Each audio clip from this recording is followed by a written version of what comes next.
কি বস্তুটা পাৰা হৈছে নহয় এইবোৰ মাথা থৈ ৰৈ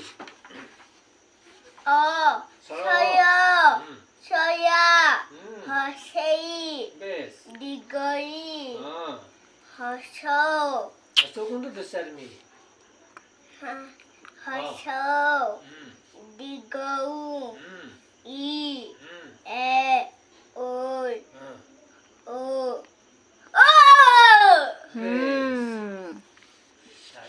তলৰখিনি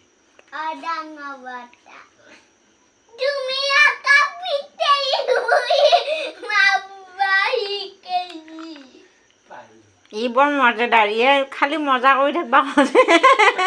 পঢ়া তোমাৰ আৰু এখন কফলা আছে নে সেইখনত কি ধুনু ধুনু আছে চাচোন বৰ ধুনীয়া লগা কথা লিখা আছে এতিয়াতো ভিতৰত আছে চা এইখনত নহয় নেকি বেগত আছে নি চাচোন